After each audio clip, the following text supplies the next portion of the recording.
Man, college was so frustrating. Thank God I'm home. Oh hey, this is GamerX20 and welcome to Gaming Memories.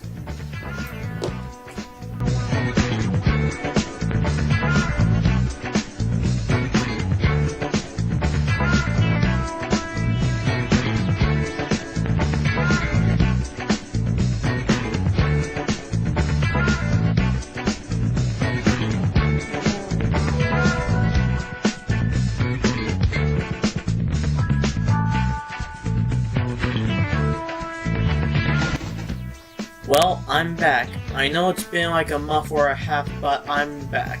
And you may be telling, where have I been? Well, I was at a vacation, then I got sick, and then I had to do a lot of college stuff. So, yeah, that's what really happened. But enough of all that, let's get on to the review. Today on Gaming Memories, we're going to tackle a Dreamcast game called Matt Hoffman's Pro BMX, which is actually the sister of Tony Hawk Pro Skater. So, how did this game exist? Well, I'll tell you right now. I don't want to talk about the complete history about this game, but I'll tell you where did it all started. Well, it all started when you got Tony Hawk Pro Skater 2. You were looking at the extras menu and you saw a demo of Matt Hoffman Pro BMX. When you first played the demo of the game, you may be thinking, hey, wait a minute, this is just Tony Hawk Pro Skater but with a bike. And you're exactly right. Basically, they used the same Neversoft engine that was used for both Tony Hawk Pro Skater and Pro Skater 2. Now, even though Neversoft used the same engine, it's not actually developed by them. Instead, it was developed by Runecraft, which you may remember such classics like every single Barbie game ever made on the PS1. Okay, back to topic. The reason why they did this because Activision was making its new sports brand, Activision O2. And just so it happens, Matt Hoffman Pro BMX was one of those games that was published by them. Pro BMX was originally supposed to be released on fall 2000, but however it got delayed due to some sort of an issue, but then got released in May 2001. That means this game is very late to its lifespan because after that the PS2 came along. But oh well. The home ports that the game got was the PlayStation, PC, Game Boy Color, Game Boy Advance, and the version we're going to be playing on, Dreamcast, because it's superior to all of them. Well, except for the PC, which is mighty powerful. But we're not talking about that. So, is this game actually good or bad? Well, let's give it a shot, shall we? Okay, let me just put on the game and we'll be all good to go.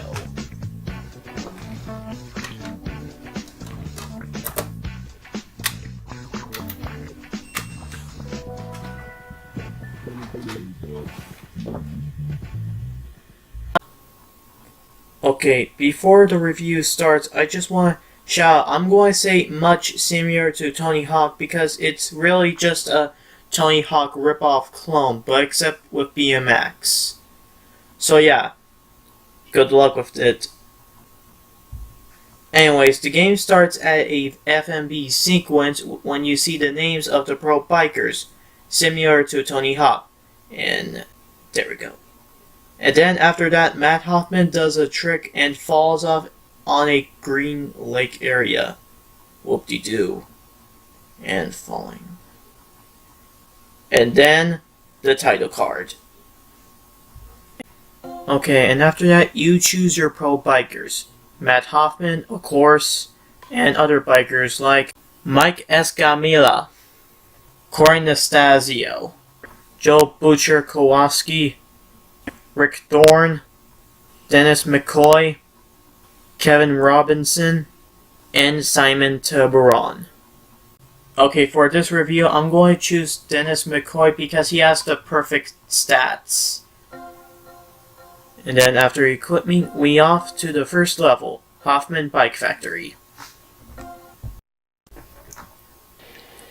First, the gameplay. The gameplay is much similar to Tony Hawk, but the only difference is you're riding on a bike rather than a skateboard. You can do tricks by holding the left trigger button and pressing either the analog or D-pad. But if you want to hit combos while in the air, press one of the color buttons, mostly B, A, X, and Y. They do separate kinds of moves. I can't name a few moves, but hey, I'm not a pro BMX guy. But do them fastly, or otherwise you'll bail. The controller is very hard to get used to it at first, but once you get used to it, you're a pro. For most of the times. You may be asking, what are the objectives? Well, I'll tell you this right now. There are 5 objectives in each level, such as getting a high score, hit 5 objects, get TRICK, find the secret cover, and win pro score, similar to Tony Hawk. It's very tough to control it sometimes. I don't know, maybe I'm not good at this game, but sometimes when I'm trying to do a trick by holding the buttons, it just does not want to do a combo. It rarely happens, but it just doesn't. Okay, now that we have enough for the gameplay, let's focus on the presentation and the music. Although most of the entire game is similar to Pro Skater, Pro BMX had one original idea.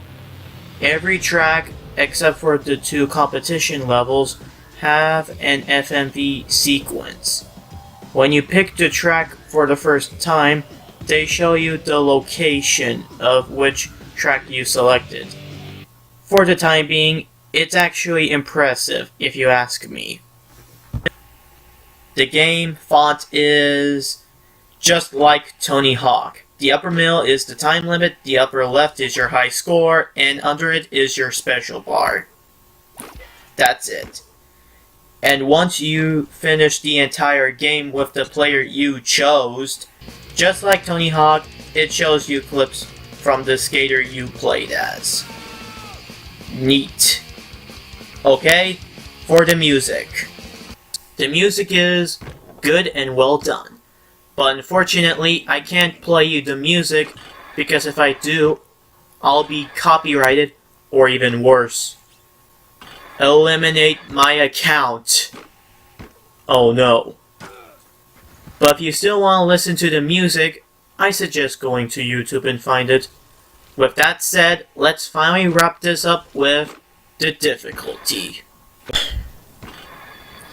The game can be frustrating most of the time, either you're playing with the controls, or if it's your first time playing it. It could be wonky if you're trying to pull off a trick, but most of all, it could be sluggish, since the game was ported to the Dreamcast. I was having a difficult time to nail a trick because I'm not mostly good at this game. That's why I used cheats for the last 2 levels. Trust me, it's harder than you think. For example, I kept restarting at the City Park level so many times that when I tried to restart the level again, the text shows, "You ride like a grandma." And boom, you're playing as a grandma. That's one of those secret hidden characters to unlock.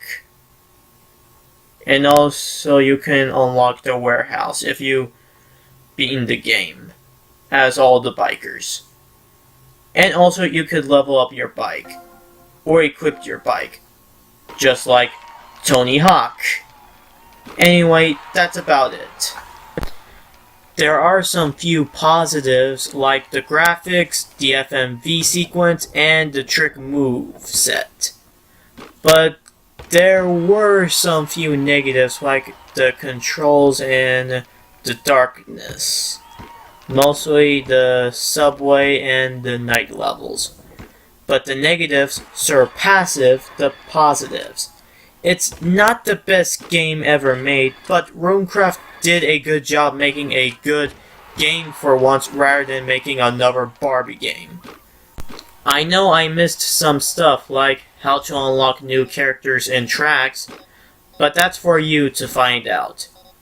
If you want to play this game, go for it, either getting the PlayStation or Dreamcast version. Or if you are PC gamers, emulate it.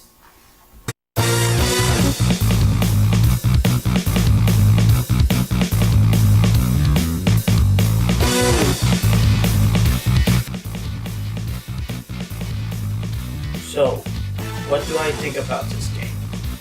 Well, it's actually kind of good, but not as good as Tony Hawk Pro Skater 1 through 4, but at least it's actually a good spin-off this time.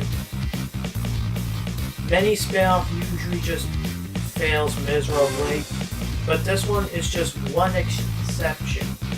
It's actually a good game. I know the controllers can be wonky sometimes, but once you get used to it, you're going to have a lot of fun and enjoyment out of it. It had interesting presentation and outros from many characters you choose from. Overall, it's actually good. I give Matt Hoffman Pro BMX 4 out of 5.